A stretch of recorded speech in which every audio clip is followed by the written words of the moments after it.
Alors le programme du week-end, encore une fois, chargé bien sûr dans la métropole lilloise et même dans la grande région Nord-Pas-de-Calais. On va commencer par parler football et Ligue 1. Oui, et puis on ne pouvait pas commencer cette chronique sans parler de Valenciennes. Il y a un petit peu le feu à la maison valenciennoise.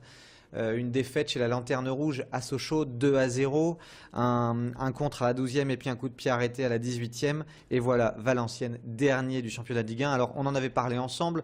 On savait que ce serait une saison compliquée pour les Valenciennois. Mais de là à penser qu'après 8 journées, ils seraient derniers de la Ligue 1, il y avait un pas.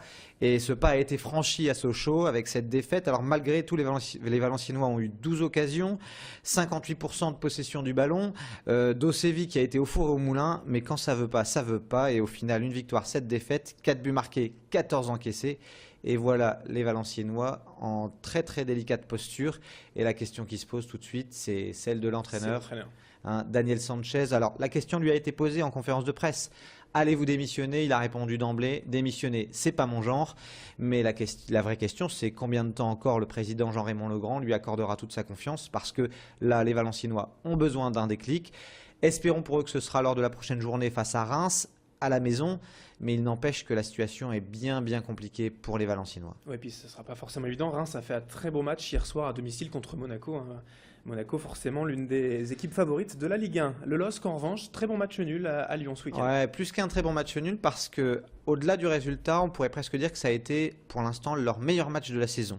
On sent que le potentiel des Lillois est énorme. Alors d'abord, il y a la très bonne surprise, ce Danois Kjær qui ferait presque oublier Aurélien Tchédjou. Hein. Pour rappel, Tchédjou qui était la figure emblématique du LOSC, qui est parti à Galatasaray. Et puis ce Simon Kjær qui vraiment a un jeu sans fioriture, avec beaucoup de précision, beaucoup de volonté de construire.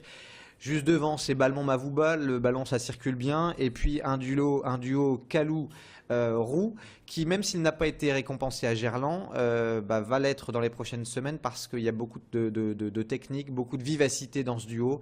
Et on sent que le LOSC peut encore progresser. Alors ça voudrait dire qu'il pourrait peut-être aller chatouiller le trio de tête composé de Paris, de Monaco et de Marseille. Mais en tout cas, c'était plutôt un très très bon nul. Vraiment, si les Lillois étaient revenus de Gerland avec les 3 points, ça aurait été tout à fait mérité. Donc voilà un très bon match pour le LOSC. Ouais, c'est encourageant pour les Lillois, contrairement aux Valenciennois. Et puis, bien sûr, Salomon Kalou, on espère pour lui en tout cas que ce soit une saison où il ait trouvé sa vitesse de croisière par rapport à l'année dernière. Un petit mot également pour la Ligue 2 avec le RC Lens. Le Racing Club de Lens qui passe un gros test ce soir face à Metz à la maison. Metz qui est 3e ex-aequo, qui est un des prétendants à la montée. Donc ce soir à Bollaert à 20h45, il ne faudra pas se louper du côté des Lensois parce que soit ils gagnent et ils restent aux avant-postes de la Ligue 2, soit c'est une défaite. Et là vraiment on pourra estimer que les 100 et or vont rentrer dans le rang. C'est pas ce qu'on leur souhaite bien évidemment ce soir face aux Messins. Allez, après le football, on enchaîne, on passe au reste du sport avec la course à pied, la course des terrils ce week-end. La course des terrils, plus de 4000 personnes étaient là pour fêter la 30e édition. Et puis, on va parler de quelqu'un dont on a déjà parlé ici, Thierry Breuil, qui a gagné plusieurs fois le Trail Côte d'Opale, qui s'est imposé sur l'épreuve sauvage de 23 km et qui n'en avait pas assez. Donc son coach lui a dit, tu vas aussi faire la nocturne. Et il a fait l'épreuve des allumés, c'est 9 km en nocturne. Et là aussi, il l'a emporté. En tout cas, il ne s'est pas aligné sur la plus longue distance de 67 km. Ça a permis au Maubegeois Stéphane Carlier de l'emporter en un peu plus de 5h30. En rugby du LMR et c'est de mieux en mieux pour les rugbyman lillois. Oui, une victoire 18-12 au Stadium face à Montluçon. Alors, le LMR, malgré tout, a dû s'employer. Il a fallu batailler pour venir à bout d'une équipe de Montluçon accrocheuse.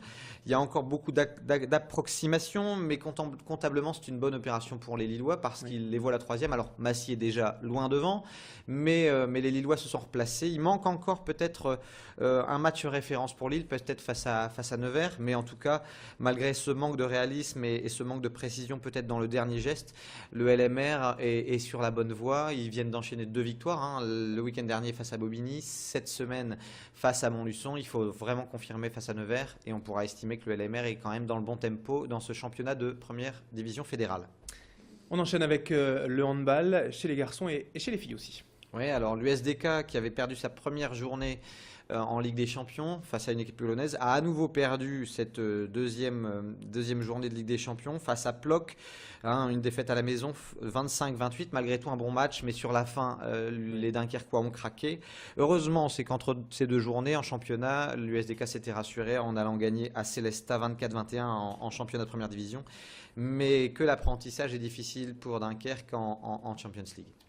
Le handball féminin aussi, on en parle avec la D2 féminine. Là, c'est compliqué pour les Lomoises. Oui, à l'homme, c'était la 3e journée, 3e défaite consécutive, une défaite face à Cannes. Alors, bon, on espère que ça va aller mieux, mais ça manque un petit peu peut-être de consistance dans la construction du jeu des Lomoises. Et il faudra vite réagir si on ne veut pas commencer déjà à envisager une relégation. 3 rencontres, 3 défaites, ça c'est le programme aussi pour l'instant, malheureusement, pour le LMB en basket. Oui, une défaite face à Châlons pour Lille, donc c'est un petit peu la passe de 3 et là aussi Lille manque un petit peu de sérieux en défense surtout et c'est là qu'il faudra travailler pour les hommes de Abdou Ndiaye.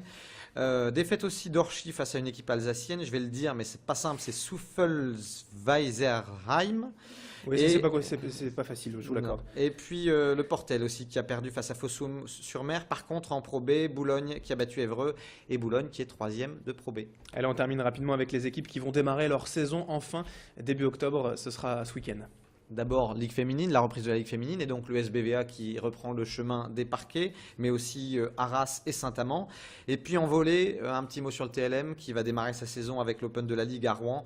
L'objectif pour le TLM, c'est la remontée en élite, puisqu'ils étaient en élite depuis des années. Puis la saison dernière, ça a été très compliqué et ils se sont retrouvés avec une relégation. Donc là, à l'Open de Rouen, il faudra bien démarrer pour envisager dès à présent peut-être une remontée en élite.